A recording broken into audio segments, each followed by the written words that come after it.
ተወዳጁ የእንግሊዝ ፕሪሚየር ሊግ በትላንትናው ዕለትም ቀጥሎ ሲካሄድ ማንቸስተር ዩናይትድ ከብሬንፎርድ ያደረጉት ጨዋታ በብሬንትፎርድ 3-1 አሸናፊነት ተጠናቋል። የማንቸስተር ዩናይትዱ የመሃል ሜዳ ተጫዋች የሆነው ብሩኖ ፈርናንዴዝ በትላንትናው ዕለትም አቻ ይሆኑበታል ተብሎ የሚጠበቀው የፍጹም ቅጣት ምት አግኝቶ ሳይጠቀምበት ቀርቷል። በዚህ የውድድር ዓመትም ብሩኖ ፈርናንዴዝ 2 ጊዜ የፍጹም ቅጣት ምት ተሰጥቷል በዚህ ሲዝን ብቻ።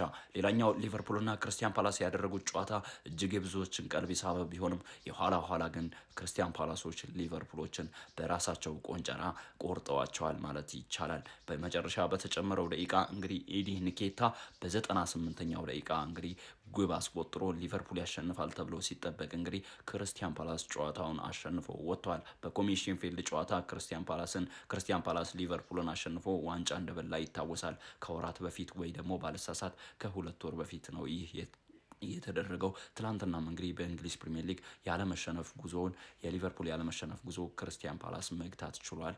እንግዲህ የእንግሊዝ ፕሪሚየር ሊግ እንግዲህ በትላንትናው ዕለትም ማንቸስተር ሲቲ፣ ቼልሲ እንደዚሁ እየተጫወቱ ሲሆን ቼልሲ በሜዳው በስታንፎርድ ብሪጅ ብራይተንን አስተናግዶ እንደዚሁ 3-1 በሆነ ውጤት ሲሸነፍ ማንቸስተር ሲቲ በሜዳው በኢታሃድ ስቴዲየምም እንደዚሁ በርንሌን አስተናግዶ 5-1 በሆነ ውጤት አሸንፏል። ሌላኛውና ተጠባቂው ጨዋታ የዛሬው የአርሰናልና የኒውካስል ጨዋታ ነው። የሰሜን ለንደኑ ክለብ አርሰናል ወደ ሴንት ጄምስ ፓርክ ስቴዲየም አቅንቶ ኒውካስል ዩናይትድ የሚያስተናግድበት ጨዋታ ከወዲሁ የብዙዎችን ቀልብ የሳበ ሆኗል።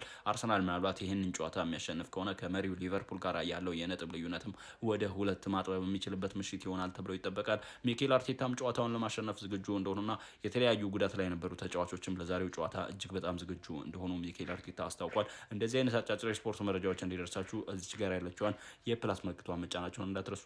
መቻችሁ ገነርስ